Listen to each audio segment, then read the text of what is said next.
kami. Tidak ada yang lain selain Engkau Tuhan Yesus. Pada hari ini kami merayakan semua kebaikan, kemurahan, kasih setia Tuhan yang tidak pernah habis-habisnya dan tidak pernah berakhir, namun kekal adanya. Itulah yang membuat kami terus bersuka cita dan bersorak-sorai menikmati semua kebaikan Tuhan dalam hidup kami. Diberkati semua anak-anak-Mu yang bisa mendengarkan kabar baik ini Tuhan, yang membangun kehidupan kami tinggal di dalam kasih-Mu dan di dalam kerajaan-Mu. Di dalam nama Yesus kami berdoa dan mengucap syukur. Amin. Silakan duduk, Tuhan Yesus memberkati kita. Haleluya. Terpujilah Tuhan, kita boleh bersorak-sorai, kita boleh bersuka cita, mengekspresikan semua perbuatan Tuhan yang telah Dia lakukan dari awal sampai akhir di dalam kehidupan kita. Inilah yang harus dipahami oleh setiap orang yang menyatakan dirinya telah percaya kepada Tuhan Yesus. Karena pada hakikatnya banyak orang mengaku percaya, banyak menyebut nama Yesus, bahkan melakukan pelayanan-pelayanan. Tetapi mereka ada di luar kasih Tuhan dan di luar kerajaan Tuhan. Oleh karena itu ketahuilah sobat bahwa ibadah kita bukanlah ibadah seremonial yang pada umumnya dilakukan oleh orang beragama. Tetapi ibadahmu ini adalah ibadah yang sejati, seutuhnya, sesungguhnya, sebenarnya, tidak dikurang dan tidak ditambah. Tidak ada buatan manusia, tetapi semua berasal dari Tuhan. Ibadah yang sejati, yang Tuhan ajarkan kepada kita, seperti apa sebenarnya? Karena soal ibadah ini kan banyak ritual-ritual ibadah saudara ya. Oke, kita kekristenan saja pun liturgi ibadahnya beda-beda. Apakah ibadah itu yang dimaksudkan Tuhan bagi kita saudara? Mari lihat di dalam Roma pasal 12 ayat 1 dan 2. Karena itu saudara-saudara, demi kemurahan Allah aku menasihatkan kamu supaya kamu mempersembahkan tubuhmu sebagai persembahan yang hidup, yang kudus dan yang berkenan kepada Allah. Itulah ibadahmu yang sejati. Banyak ibadah-ibadah, tapi bukan ibadah yang sejati. Janganlah kamu menjadi serupa dengan dunia ini, melakukan ibadah-ibadah yang dilakukan oleh dunia ini saudara ya. Tetapi berubahlah oleh pembaharuan budimu, sehingga kamu dapat membedakan manakah kehendak Allah, apa yang baik, yang berkenan kepada Allah dan yang sempurna. Yang sejati itulah yang sempurna. Yang tidak sejati dan yang tidak sempurna itulah yang banyak dilakukan oleh orang. Tapi bersyukur bagi saudara, kita di tempat ini oleh anugerah Tuhan, kita boleh masuk di dalam apa yang Tuhan inginkan sebenarnya dalam hidup kita. Masuk slide berikutnya.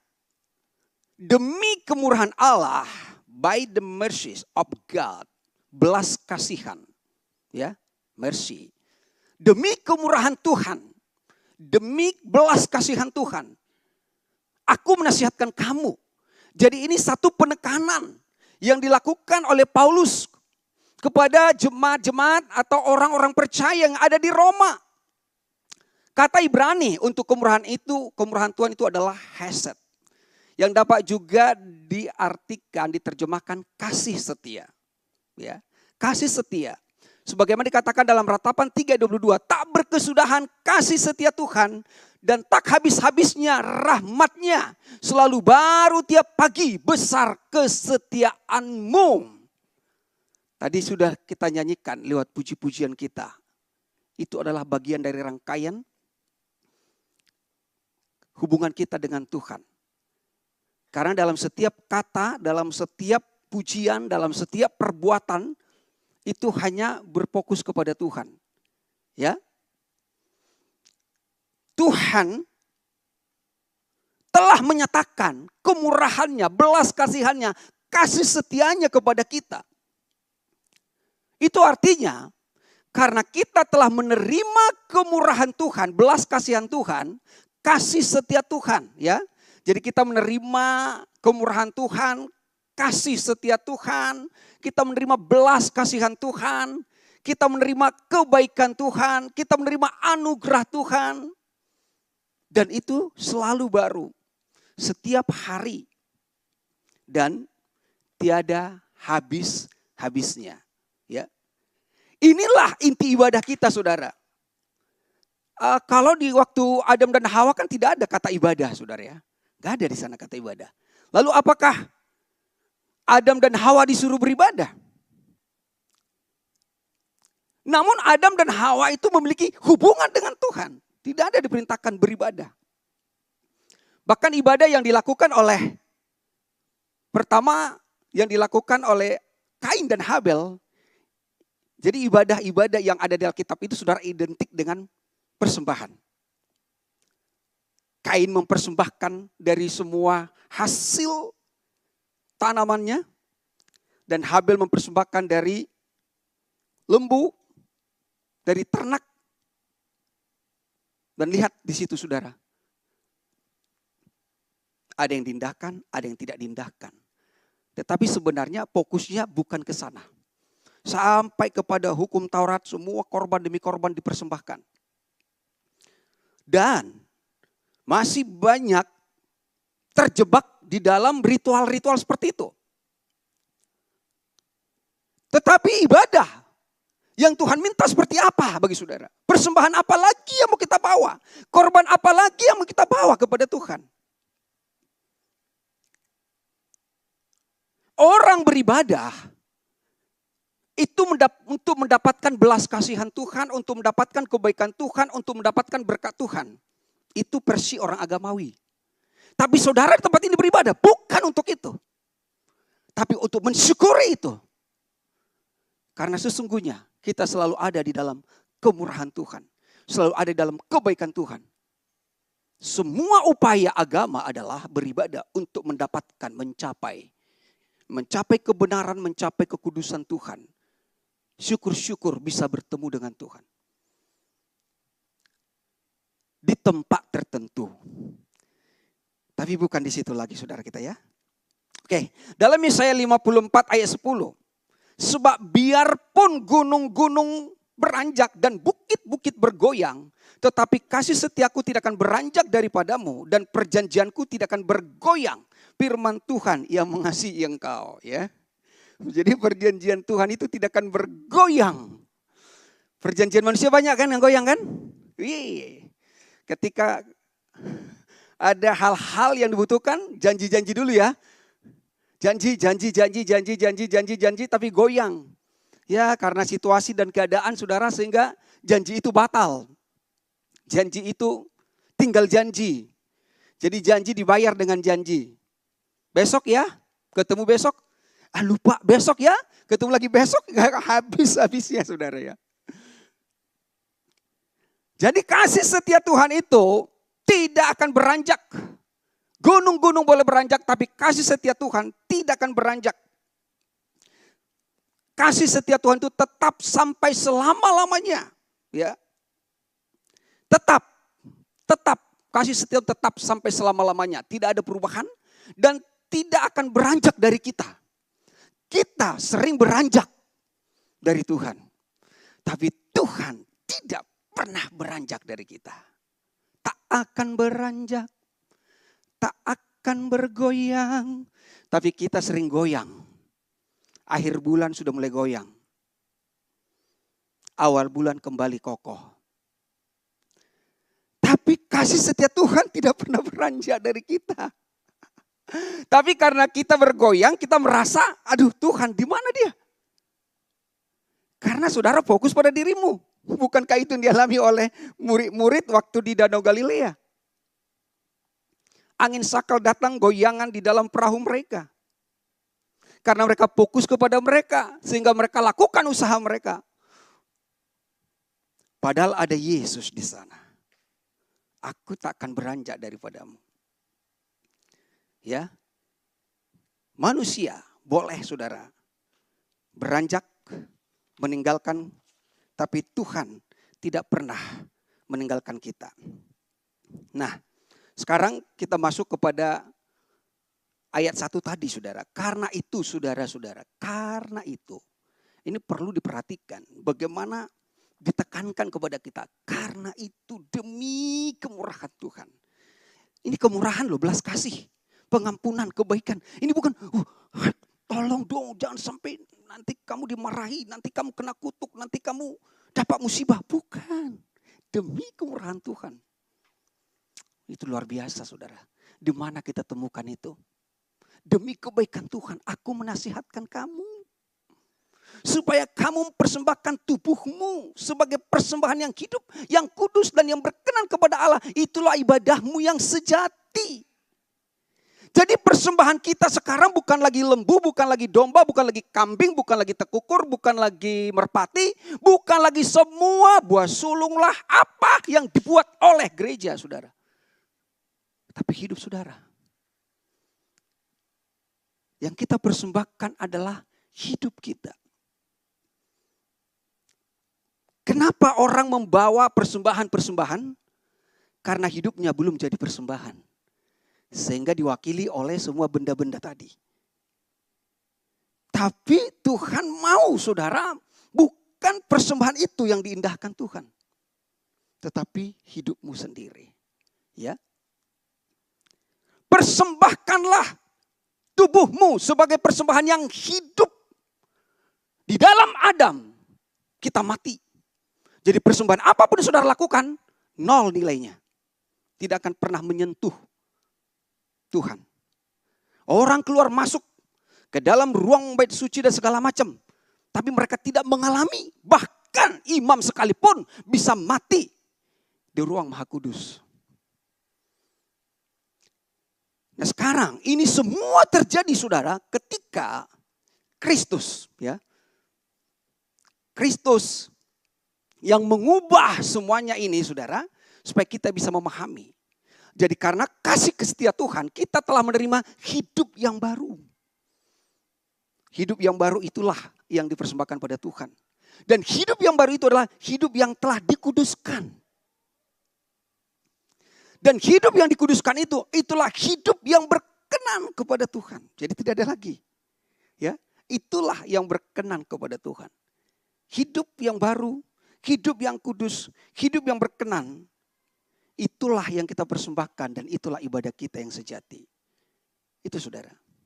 Berarti kalau demikian, apakah ibadah itu dikatakan kita jam 11 datang di sini, terus selesai, minggu depan datang lagi? No. Di mana saja saudara sebenarnya sudah beribadah. Jadi tidak menunggu hari-hari, mempersiapkan diri, ya kan?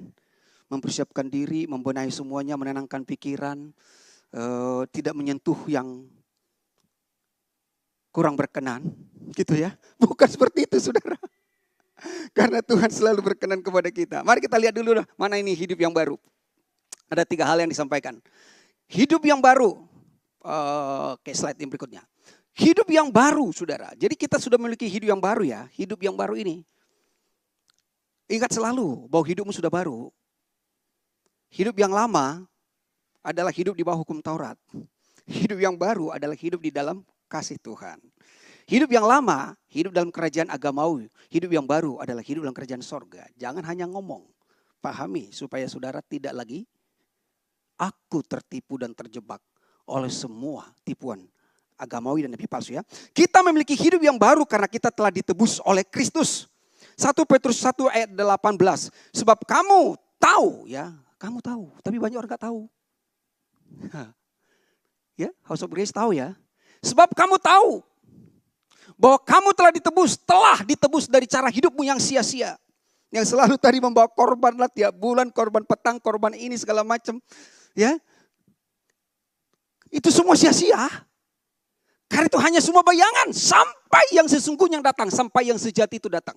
Sampai ibadah yang sejati itu datang. Yang dibawa oleh anak domba Allah, Kristus ya. Yang kamu warisi dari nenek moyangmu. Itu bukan dengan bara yang panah, bukan pula dengan perak atau emas, melainkan dengan darah yang mahal, yaitu darah Kristus yang sama seperti darah anak domba yang tak bernoda dan tak bercacat. Jadi Kristus telah menebus kita dari hidup yang lama. Hidup yang lama itulah cara hidup yang sia-sia. Ya. Hidup yang lama adalah cara hidup yang sia-sia. Yang mengikuti jalan sendiri, yang mengikuti pengajaran-pengajaran agamawi, yang mengikuti penyesatan nabi-nabi palsu. Ya. Inilah kita sekarang, saudara. Jadi kita telah ditebus dari cara hidup kita yang sia-sia. Ini bukan tentang perbuatan kita lagi, bukan kita lagi yang berjuang. Tetapi Kristus yang sudah berkorban di kayu salib satu kali untuk selama-lamanya. Kalau orang agamawi, dia akan masih terus berkorban. Ku berjuang sampai akhirnya. Sampai urat-uratnya. Namanya berjuang ya. Kau dapati aku tetap setia. Malaikat bilang, tapi bohong. Petrus lakukan itu kok. Aku berjuang sampai mati. Sampai titik darah penghabisan. Petrus menyangkal. Petrus pergi meninggalkan Yesus.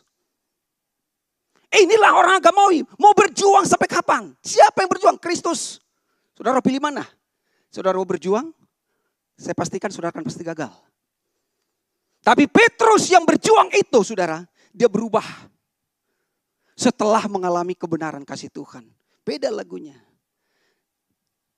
Cara hidupmu yang sia-sia yang kau warisi dari nenek moyangmu. Ya, kita sudah mati. Dia udah beda lagunya. Ku telah mati dan tinggalkan. Udah mati. Cara hidupku yang lama yang sia-sia. Hidup ini, coba tadi, ku berjuang. Hidup ini ku letakkan pada mezbamu ya Tuhan. Jadilah padaku seperti yang kau ingini. Lebih rileks mana saudara? Mau berjuang? Atau jadilah kehendakmu Tuhan? Rest ya. Letakkanlah hidupmu kepada Tuhan. Itu dilakukan Petrus pada endingnya saudara. Jadilah padaku seperti yang kau ingini. Apa kehendak Tuhan? Saudara tinggal di dalam kasihnya, saudara tinggal di dalam kerajaannya. Itulah saudara yang sudah memiliki ibadah yang sejati saudara. Kita sudah melepaskan semuanya itu. Jadi cara yang hidup sia-sia kita warisi dari nenek moyang. Siapa nenek moyang kita saudara ya? Jadi kadang-kadang kan semua bangsa, semua suku mencatatkan nenek moyangnya gitu ya. Nenek moyang kita itu kalau di dalam Alkitab itu Adam dan Hawa saudara ya. Jadi mereka yang sudah membuat mulai dari Adam menutupi semua dengan usahanya dari daun ara itu saudara. Lalu dari Kain membuat persembahan-persembahan itu sampai kepada zaman Musa. Dan itu semua sekarang sudah diselesaikan. Semuanya sia-sia dan tak berarti lagi. Hidup inilah yang kita letakkan kepada Tuhan. Ya, hidup ini yang saudara serahkan kepada Tuhan. Dari mengikuti jalan sendiri, mengikuti jalan agamawi dan mengikuti penyesatan nabi-nabi palsu. Kemudian dikatakan di dalam 2 Korintus 5 ayat 17, inilah orang yang hidup baru itu saudara. Jadi siapa yang ada di dalam Kristus Yesus? Jadi bukan di dalam agama, bukan di dalam gereja A, B, C, saudara. Bukan di dalam nabi ini. Di dalam Kristus Yesus, hanya Kristus. Di luar itu tidak ada saudara. Jadi siapa yang ada dalam Kristus? Pertanyaannya apakah itu dalam Kristus? Orang banyak di sekolah teologi, ada di dalam pastori, ada di dalam gereja ya. Tapi belum tentu dalam Kristus. Makanya kecewa. Hidupnya muter-muter. Jadi siapa yang ada dalam Kristus, ia adalah ciptaan yang baru. Ini sudah garansi saudara. Ciptaan yang baru itulah yang memiliki yang baru. Yang lama sudah berlalu. Yaitu tadi. Semua ritual itu sudah berlalu. Yang dilakukan oleh nenek moyang kita. Walaupun mereka imam. Semua itu sudah berlalu. Jadi ibadah-ibadah yang dikultuskan oleh dilakukan pemuka-pemuka agama, baik nabi-nabi saudara, oleh imam-imam itu sudah berlalu. Dan sesungguhnya yang baru sudah datang. Dan semuanya itu dari Tuhan. Oke. Kalau yang lama kan dari kita toh. Kita yang mencari kambing, kita mencari domba, kita mencari tekukul, kita cari merpati lalu bawa. Yang lama kita harus bawa ini. Banyak jenis amplopnya ya kan. Bawa. Itu dari saudara. Semuanya itu dari Tuhan. Karena persembahan yang dari kita tidak ada satupun yang bisa berkenan kepada Tuhan. Semuanya itu dari Tuhan. Dengan perantaraan Kristus telah mendamaikan kita dengan dirinya. Dan yang telah mempercayakan pelayanan pendamaian itu kepada kami. Jadi Kristuslah yang telah menjadi korban. Yang sesungguhnya. Dan dia telah mempersembahkan dirinya satu kali untuk selamanya. Supaya kita semuanya menerima perkenanan itu. Sama seperti Yesus mempersembahkan tubuhnya, hidupnya. Demikian kita mempersembahkan tubuh kita, hidup kita. Kekudusan yang sudah Tuhan berikan dan perkenanan yang sudah Tuhan berikan. Saudara ya. Jadi yang lama sudah berlalu. Hidup yang lama. Sesungguhnya yang baru sudah datang. Hidup yang baru. Ya. Hidup di dalam Kristus itulah hidup yang baru. Kalau yang lama tadi kan sudah yang sia-sia. Semua ajaran-ajaran dari nabi-nabi palsu dan agama itu. Dan tinggal di dalam kasih dan kerajaannya. Itulah yang baru saudara. Dan semuanya itu dari Tuhan. Jadi kalaupun tadi lagu tadi itu masih suatu keinginan daripada Daud. Satu hal yang kau rindu. Tapi belum ditemukan. Karena berdiam di dalam bait Allah. Dia sendiri pun tidak bisa bangun. Harus anaknya yang bangun Salomo. Jadi Daud gak pernah ada di sana. Dan bait Allah yang dibangun itu pun Tuhan Yesus robohkan. 3 hari akan kubangun kembali. Dan sudah dirobohkan oleh Jenderal Titus. Sehingga tidak ada lagi di Israel sendiri pun. Penyembahan-penyembahan dilakukan di bait Allah. Seperti itu. Sudah selesai saudara. Ya, sudah selesai. Jadi semua itu dari Tuhan. Semuanya dari Tuhan. Kita sudah menerima sekarang kehidupan yang baru itu. Sehingga kita dapat mempersembahkan. Inilah ibadah kita yang sesungguhnya kepada Tuhan. Ya. Lebih baik 1 hari di pelataranmu. Ya mungkin kita gak gitu lagi sebenarnya. Bukan 1 hari. Setiap waktu, setiap detik kita saudara sudah ada di dalam bait Allah. Oke. Sudah di dalam Tuhan. Kitalah baitnya itu. Dan kita di dalam dia di dalam kita. Dengan otak susah mutar-mutarnya saudara dihitung-hitung. Tapi saudara bisa memahami itu, mengerti. Bahwa saudara sudah selalu ada di dalam kasih Tuhan.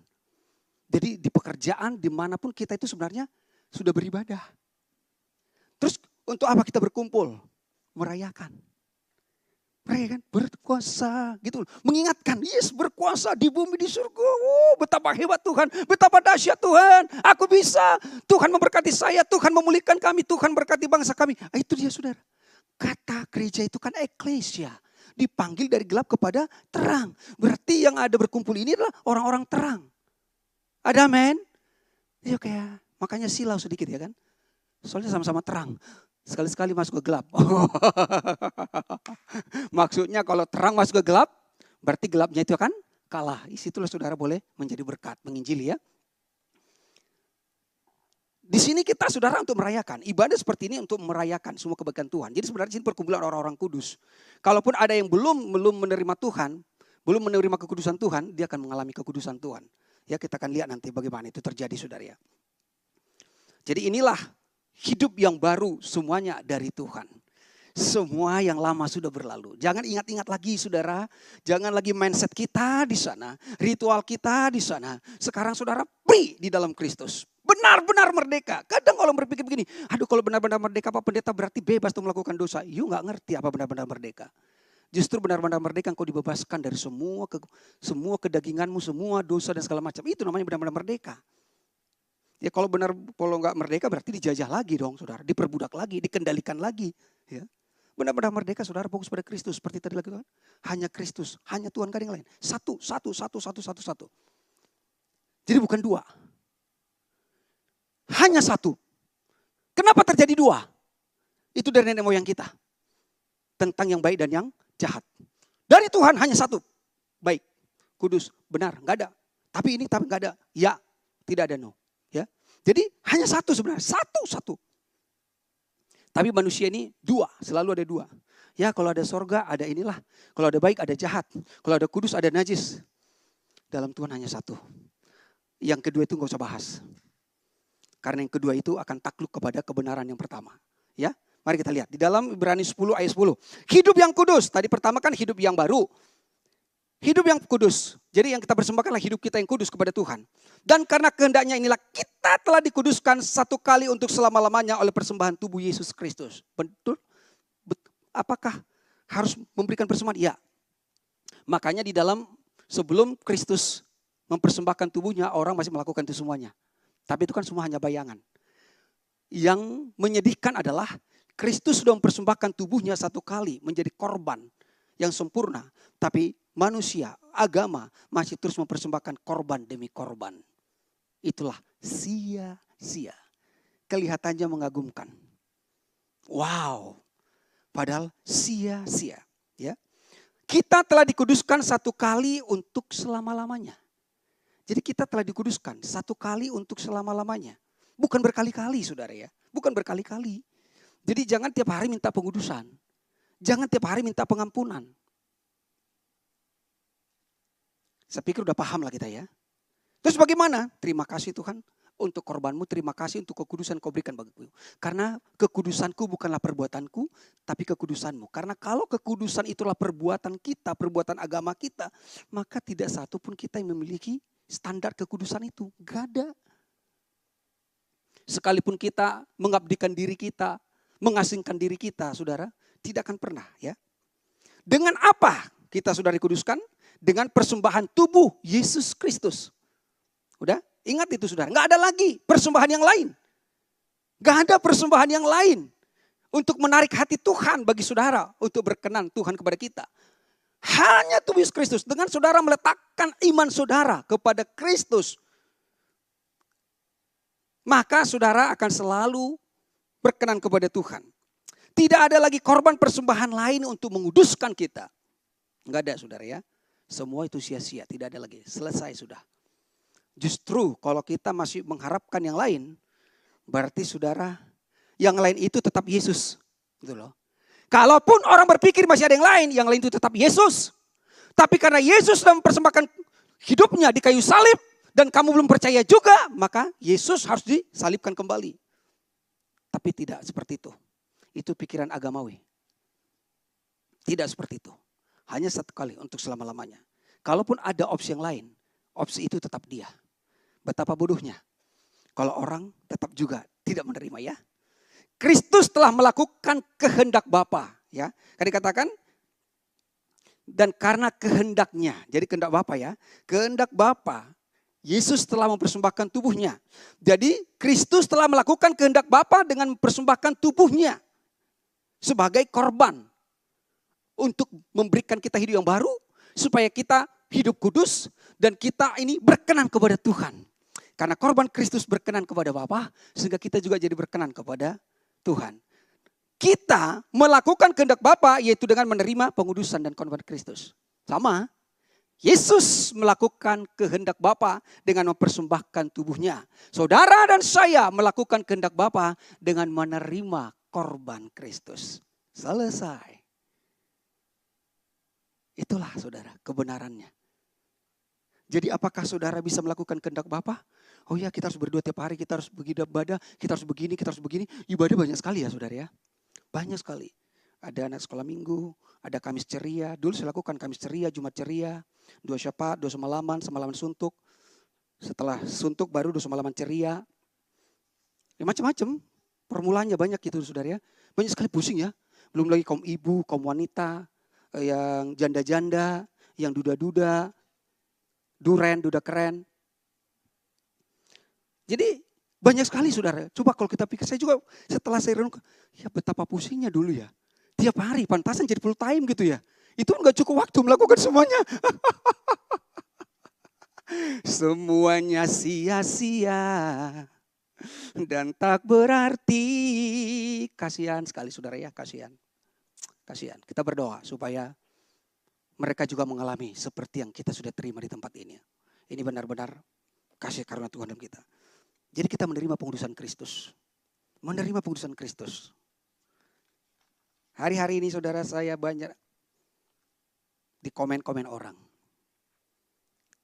Karena saya buat video-video singkat tentang keselamatanmu, tentang kekudusanmu. Berarti Pak Pendeta sudah jatuh dalam dosa, kudus tetap ke surga. Banyak saudara ya. Tapi saya pikir ini waktunya. Karena mereka juga para pendeta-pendeta yang pernah bersama dengan saya. Ini saudara memang sudah sering disampaikan oleh Pastor Hongki di tempat ini. Kita nggak bisa dapat dari pelajaran teologi ya saudara. Tapi ini benar-benar pewahyuan dari Tuhan. Karena itu bersyukurlah kita kepada Tuhan. Kita bisa menerima kebenaran dalam hidup kita saudara. Baik. Karena kita telah dikuduskan. Maka kita menjadi orang kudus. Ya. Dan sebagai orang kudus kita hidup kudus. Ya udah selesai. Ya. Kita sudah dikuduskan. Berarti kita menjadi orang kudus. Kalau kita menjadi orang kudus, ya kita hidup kudus. Selesai dong. Saya dilahirkan dari keluarga orang Batak, ya saya orang Batak. Ibu Agung dilahirkan dari keluarga orang Jawa, ya Ibu Agung jadi orang Jawa. Pia dilahirkan dari suku Dayak, ya dia orang Dayak. Selesai. Gak perlu dibuat marganya lagi. Saudara, nah kita ini sudah dikuduskan, kita menjadi orang kudus. Karena kita orang kudus, ya hiduplah kudus. Selesai, sebenarnya sudah kudus. Ya. Tetapi dalam 1 Petrus 1:15 dan 16. Tetapi hendaklah kamu menjadi kudus di dalam seluruh hidupmu. Sama seperti dia yang kudus, yang telah memanggil kamu. Sebab ada tertulis, kuduslah kamu sebab aku kudus. Itu mengingatkan. Kuduslah kamu sebab aku kudus. Artinya kamu adalah milikku. Kamu anakku. Aku bapakmu kudus. Kamu juga kudus. Jadi sama-sama di kakak kita namanya itu kudus. Kudus. Kudus. Kuduslah Tuhan. Akhirnya Pak Tobing kudus. Kudus, kudus. Ya itu saudara. Kita ini sudah dikuduskan. Karena bapak saya kudus, saya kudus. Karena saya menerima DNA, tes aja nanti. Kalau gak percaya. Tapi gak bisa ya di rumah sakit ya dites ya. DNA Kristus gak bisa dites saudara ya. Ini dia. Jadi bukan berarti kamu harus hidup kudus begini. Berusahamu enggak. Saudara tinggal menyadari, oh yes saya orang kudus. Kok? Tapi memang manusia begitu saudara. Maka diingatkan. Diingatkan ya, diingatkan. Sehingga diingatkan dia bahwa kamu tuh orang kudus, kudus kamu ya, kamu tuh orang kudus loh. Jadi diingatkan kembali, manusia itu memang begitu. Jadi ketika dia lupa akan identitasnya, itulah yang membuat celah bagi orang lain. Loh ini kok begini gitu loh saudara. Maaf ya sebentar, contohnya orang Batak. Orang Batak itu kan biasanya, ya dia tahu dong. Sedikitnya budaya Batak, makanannya apa. Jadi kalau misalnya dia nggak ngerti tentang Batak, dia bilang itu sorry, Batak dale gitu, nggak jelas. Berarti KW gitu. Nah, mungkin itulah yang dimaksud oleh orang di luar sana. Kamu ngomongnya orang kudus tapi hidupnya begini. Makanya saudara pelajari dong. Saya orang kudus, saya sudah dibenarkan, saya berangkat kepada Tuhan tanpa usaha saudara, tanpa perbuatan saudara, tapi saudara tinggal menghidupi dan itu terjadi. Jadi sebenarnya nggak perlu bilang step by step, level by level, proses by proses. Semua itu terjadi sudah komplit sebenarnya, udah komplit. Sudah total itu terjadi dalam hidup kita. Cuman kita ini menerimanya itu saudara. Harus terus mengerti kebenaran itu. Karena hanya kebenaran itulah yang membuat kita dimerdekakan. Kita dipanggil untuk tinggal di dalam Kristus. Yang tidak kudus bertemu dengan yang kudus, itu menjadi kudus loh saudara. Wih ya, ingat ya, ketika Yesus kalau orang kusta itu kan harus diasingkan. Karena kalau orang kusta nanti ketemu dengan orang yang sehat, dia menular. Tapi Yesus yang kudus ketemu dengan orang kusta, yang kusta jadi kudus. Jadi aku yang tidak kudus ini, karena dalam Kristus selalu ada pengudusan itu saudara. Kalau mau bicara melenceng, everyday ya, kita masih lah ya dong, kadang marah. Di jalan pun saudara, gara-gara lampu merah aja saudara bisa marah loh. Padahal kita yang terlambat datang, kita marah-marah karena kemacetan gitu. Kalau bisa cara dosa, semuanya itu kan kesalahan. Tetapi dalam Kristus, saudara, itu tetap identitasnya adalah orang kudus. Sekarang kita persembahkan hidup kita sebagai orang kudus. Nah, yang ketiga, terakhir, hidup yang berkenan. Sebab Tuhan dalam Mazmur 149:4, sebab Tuhan berkenan kepada umatnya. Ia memahkotai orang-orang yang rendah hati dengan keselamatan. Jadi Tuhan yang berkenan kepada kita. Dan dia telah memahkota kita dengan keselamatan. Keselamatan itu sudah kekal dijamin oleh Tuhan bagi saudara saya. Itu pemberian Tuhan oleh korban Kristus tadi, saudara. Mengapa Tuhan berkenan kepada kita? Itu pertanyaannya.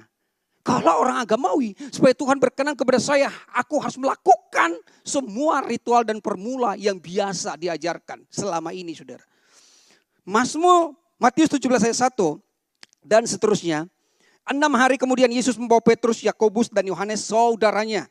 Dan bersama-sama dengan mereka ia naik ke sebuah gunung yang tinggi. Di situ mereka sendiri saja. Lalu Yesus berubah rupa di depan mata mereka. Wajahnya bercahaya seperti matahari dan pakaiannya menjadi putih bersinar seperti terang. Maka nampak kepada mereka Musa dan Elia sedang berbicara dengan dia, dengan Yesus. Ya, ini apa yang dilihat oleh Petrus, Yakobus dan Yohanes. Kita lihat berikutnya dalam ayat 4 sampai ayatnya yang kelima. Kata Petrus kepada Yesus, Tuhan betapa bahagianya kami berada di tempat ini. Nah, ini juga hampir terjebak ini. Kami mau di sini aja. Di sini aja kami tinggal bersamamu buat kemah gitu ya. Petrus kan belum mengalami perubahan yang total, saudara ya. Tuhan betapa bahagianya kami berada di tempat ini. Jika engkau mau, biarlah kudirikan di sini 3 kemah. 1 untuk engkau, 1 untuk Musa dan 1 untuk Elia. Dan tiba-tiba sedang ia berkata-kata, turunlah awan yang terang menaungi mereka dan dari dalam awan itu terdengar suara yang berkata, inilah anak yang kukasihi. Jadi semua pandangan Petrus tadi yang berpikir, udahlah inilah sudah yang terbaik itu. Disinilah Tuhan tinggal Yesus, Musa dan Elia. Buatlah di sini tempatnya gitu ya. Nah, terus dialihkan semuanya. Begitu Tuhan berbicara, inilah anakku yang kukasihi, kepadanya lah aku berkenan. Dengarkanlah dia. Makanya saya ulangi, hanya satu yang saudara dengarkan. Kristus. Injil Kristus bukan Injil yang palsu. Bukan Injil yang lain. Bukan Yesus yang lain dan bukan roh yang lain, saudara. Itu semua palsu. Bapa berkenan kepada Kristus. Dan kita ada di dalam Kristus. Itu sebabnya kita berkenan kepada Bapa ya. Jadi saudara, di sini kehendak Bapa bagi kita adalah supaya kita mendengarkan Kristus. Jadi hanya Yesus yang berkenan kepada Bapa. Tidak ada yang berkenan, pendeta hebat apapun, imam, pemimpin agama, enggak ada saudara ya. Yang diagung-agungkan, yang dikultuskan, tidak saudara. Walaupun sepertinya karisma punya power, enggak ada saudara. Hanya Yesus. Jadi bagaimana saudara dan saya bisa berkenan? Saudara terima Kristus. Kita dalam Kristus, maka kita pun berkenan kepada Bapa. Selesai. Enggak ada perbuatan-perbuatan yang membuat kita menambah nilai kita di hadapan Tuhan. Nilai saudara sama dengan nilai darah Kristus. Karena kamu telah ditebus dengan darah yang mahal. Bukan dengan emas, bukan dengan perak. Tidak ada lagi saudara. Ya, jadi kita ini berkenan kepada Tuhan. Itu dasarnya kan. Sudah hidup baru, sudah hidup kudus, dan sudah berkenan. Semuanya datangnya dari Tuhan. Tidak ada usaha saudara, tidak ada perbuatan kita di situ. Stoplah untuk mengikuti penyimpangan-penyimpangan yang sia-sia. Yang diwarisi dari nenek moyang, dari pemimpin-pemimpin turun-temurun. Sampai sekarang ini. So dikatakan dalam ayat yang kedua, dalam Roma 12 ayat 2. Kalau saudara sudah tahu nih, adalah ibadah yang sejati, mendengarkan Kristus mempersembahkan hidup yang baru, hidup yang kudus dan hidup yang berkenan. Dan kita selalu kudus, kita selalu berkenan kepada Tuhan. Maka dikatakan janganlah menjadi serupa dengan dunia ini. Dengan mengikuti jalan sendiri, dengan agamawi, dengan nabi-nabi palsu. Janganlah serupa dengan nenek moyangmu sekalipun. Janganlah menjadi serupa dengan dunia, tetapi berubahlah oleh pembaruan budimu. Sehingga kamu dapat membedakan manakah kehendak Allah, apa yang baik, yang berkenan kepada Allah dan yang sempurna. Janganlah kamu menjadi serupa dengan dunia ini. Mengapa hal ini dikatakan kepada saudara? Jangan serupa, jangan. Karena memang kita beda dengan dunia ini. Kita beda dengan dunia ini. Bukan cuma yang di sana, memang beda. saudara beda dengan dunia ini. Maka dikatakan jangan menjadi serupa. Kita berbeda dengan dunia ini. Kita sudah ditebus, kita sudah diselamatkan, ya. Kita sudah diberikan hidup yang baru, hidup yang kudus, dan hidup yang berkenan. Nah, dunia adalah masa lalu kita, ya kan? Aku sudah tinggalkan itu. Petrus juga bilang, aku sudah tinggalkan, semuanya sia-sia dan tidak berarti lagi. Paulus juga mengatakan, itu semua kuanggap sampah, tidak berarti lagi. Banyak saudara mengalaminya ya. Ya, itu adalah masa lalu kita, hidup yang sia-sia, mengikuti jalan sendiri, mengikuti jalan agamawi dan mengikuti nabi palsu. Itu sudah kita tinggalkan. Seperti orang Farisi, khotbah minggu lalu, yang berdoa, aku tidak berzina, aku tidak seperti dia, aku seperti ini. Dia tetap dalam ketidakbenaran. Tapi pemungut cukai itu, dia menerima kasih Tuhan, saudara ya. Jadi tidak ada yang kita banggakan. Janganlah kau menjadi serupa dengan dunia ini. Berubahlah oleh pembaharuan budimu. Apa itu? Mengerti kebenaran Tuhan.